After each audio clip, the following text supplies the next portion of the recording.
Bukod sa mga gumuhong gusali, naitala rin sa Mindanao, partikular na sa General Santos City, ang pagguho ng mga lupa matapos ang magnitude 7.8 na lindol kahapon.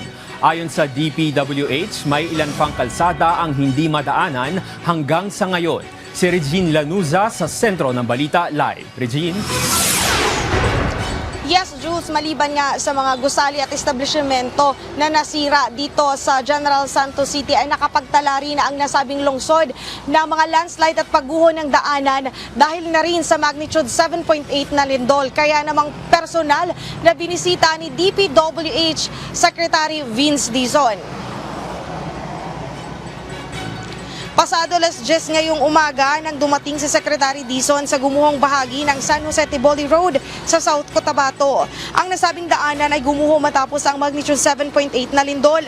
Wala nang sasakyang makakadaan sa nasabing bahagi dahil tuluyan ang nahulog ang sementadong kalsada matapos gumuho ang lupang kinatatayuin nito.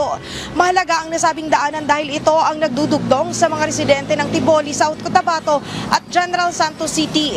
Kaya isa ito sa mga prioridad ng pamahalaan. Dahil personal na nasaksihan ni Secretary Dizon ang sitwasyon, ipinag-utos nito ang pagbili ng lupang katabi ng kalsada dahil imposible na umanong maibalik sa dati ang nasirang bahagi.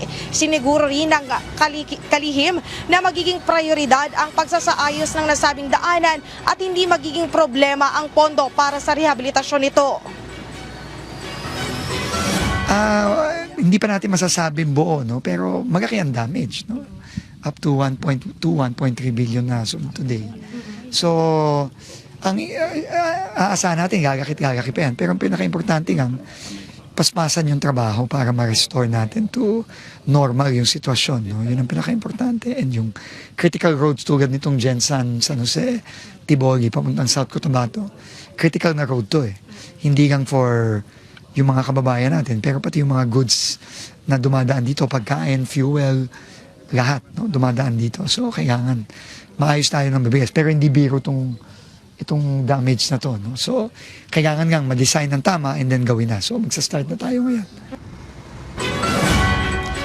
Jules, baliban dito ay pinag-utos din ng nasabing kalihim ang agarang pagpabibilis ng pagsasagawa ng road clearing operation sa nasabing daanan upang hindi na mahirapan ang mga motorista at mga residente na dumaan dito.